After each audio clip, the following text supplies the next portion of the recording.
kita telah membuat contoh pengiraan kepada keadaan-keadaan munasakhat tersebut, dan pada kali ini insya-Allah kita akan teruskan dengan kaedah pengiraan secara lebih terperinci, bagaimana untuk kita mengira munasakhat bila berlaku kematian berlapis.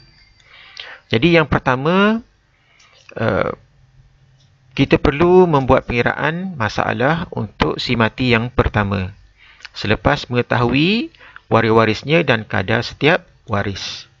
Yang kedua, sekiranya masalah yang pertama itu perlu ditashihkan, maka kita perlu membuat pengiraan mengikut kaedah pengiraan faraid.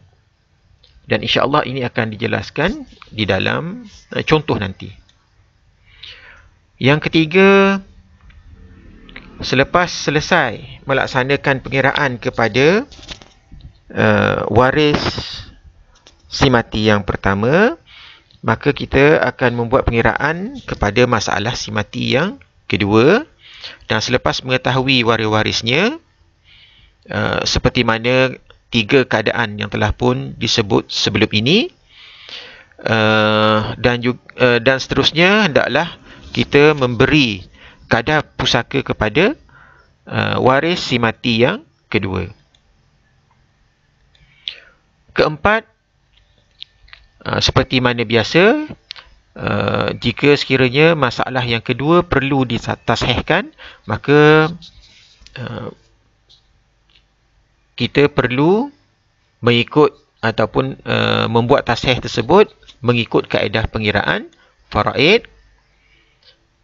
Dan selepas itu, yang kelima ialah dengan membandingkan saham yang diwarisi oleh si mati yang kedua sebagai waris si mati yang pertama tadi dengan asal masalah yang kedua atau tashih daripada masalah kedua, dan hasilnya itu ada 3, sama ada ianya tamasul, tawafuq atau tabayun. Sekiranya tamasul, maka kita tidak perlu untuk darabkan asal masalah yang kedua tadi dengan mana-mana nombor yang baru untuk melaksanakan tashih. Dan andainya tawafuq, maka kita perlu darabkan dengan nombor yang terkecil yang boleh dibahagikan dengan nombor saham si mati yang kedua dengan asal masalah yang kedua. Manakala untuk tabayun ialah kita tidak boleh mendapatkan satu nombor terkecil yang boleh dibahagikan dengan saham dan juga asal masalah yang kedua. Oleh itu kita perlu kalikan salah satu nombor tersebut. Untuk lebih terperinci, kita cuba lihat contoh masalah penyelesaian ini.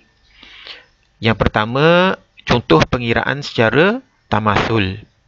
Jadi di dalam contoh ini ada berlaku 2 kematian, dan saham si mati yang kedua dengan asal masalah yang kedua memiliki nombor yang sama yang tak perlu didarabkan.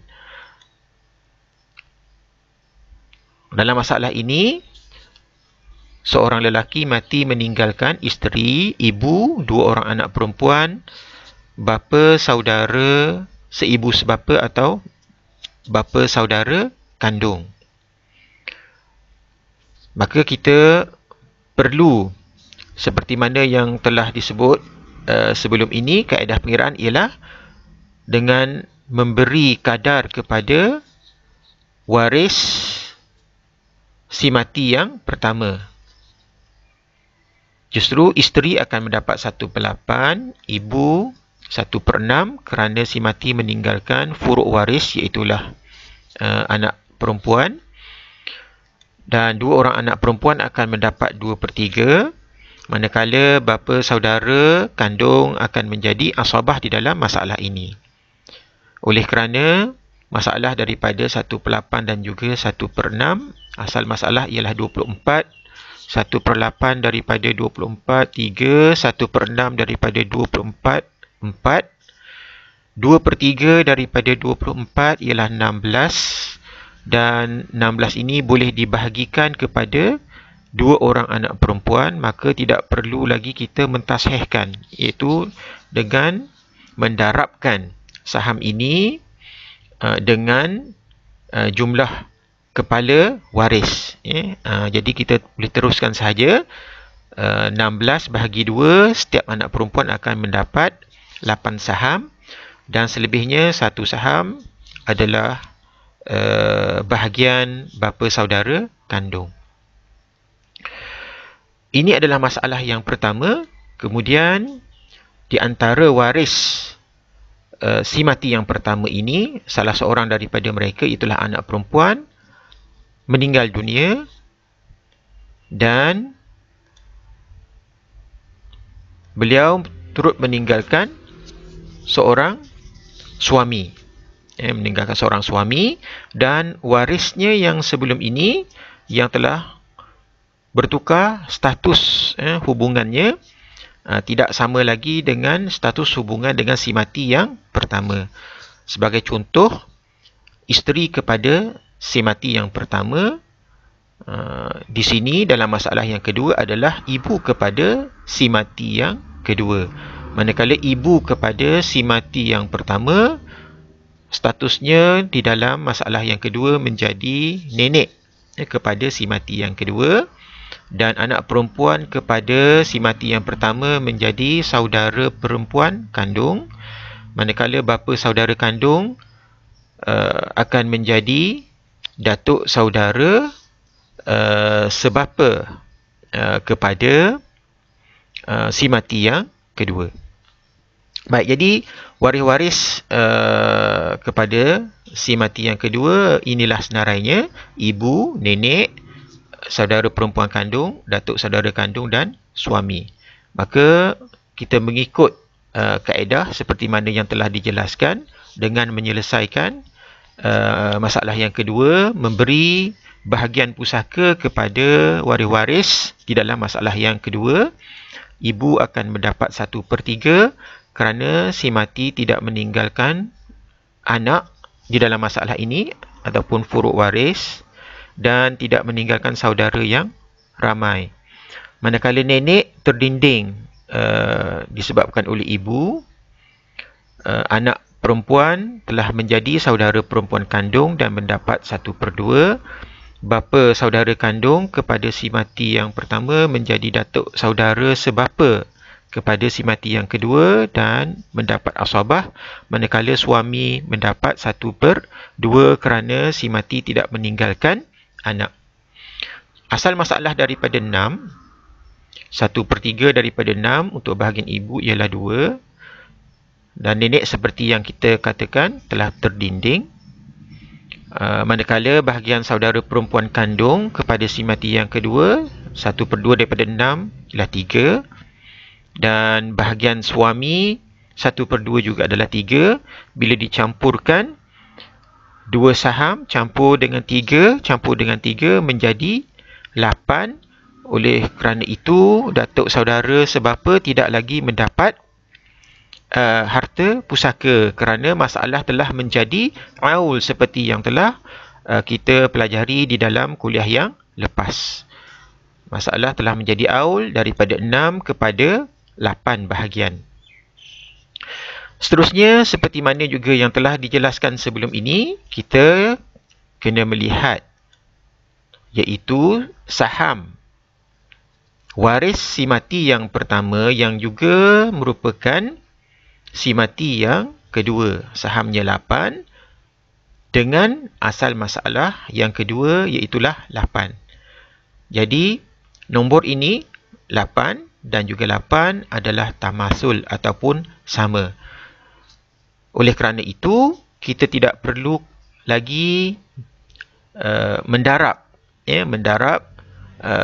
dengan satu angka yang lain untuk menghasilkan tashih. Jadi kekal jamiahnya untuk dua masalah ini ialah asal masalah yang pertama, iaitulah 24. Jadi masalah yang pertama, kita boleh letakkan pengkalinya di sini adalah 1 dan di atas ini adalah 1. Jadi untuk masalah yang pertama, sebagai seorang isteri, bahagian yang diperoleh ialah 3 kali 1. Dan untuk ibu, dalam masalah yang pertama, berhak mendapat harta pusaka 4 kali 1, 4. Anak perempuan ini telah pun meninggal dunia, jadi tidak perlu lagi kita kali bahagiannya, ya. Manakala anak perempuan yang kedua 8 kali 1, 8, dan bapa saudara kandung di dalam masalah yang pertama ini 1 kali 1, 1. Kita pergi kepada masalah yang kedua. Masalah yang kedua, seorang ibu kepada si mati ini, saham ialah 2 bahagian. Oleh kerana bahagian ini daripada 8 ini tak perlu kita kali, maka pengkalinya ialah 1. Kita tak perlu darabkan dengan satu angka yang lain, maka 2 kali 1, 2. Nenek untuk masalah yang kedua tidak mendapat harta kerana terrinding dengan ibu. Kemudian sebagai saudara perempuan kandung kepada si mati yang kedua, maka dia dapat berhak atas harta si mati yang kedua sebanyak 1/2 bahagian, iaitulah 3 saham, 3 kali 1, 3. Dan datuk saudara kandung walaupun asabah tapi tidak mendapat bahagian kerana masalah ini telah menjadi aul, manakala suami mendapat separuh daripada harta pusaka, itulah 3 saham, 3 kali 1 juga adalah 3. Jadi inilah hasil masalahnya daripada 2 masalah tadi. Jamiah kita adalah kekal mengambil asal masalah yang pertama, iaitulah 24. Bermakna waris sebagai isteri kepada si mati yang pertama mendapat 3 bahagian, dan sebagai ibu kepada si mati yang kedua mendapat 2 bahagian. Jadi waris ini jumlah sahamnya daripada 24 ialah 5 saham.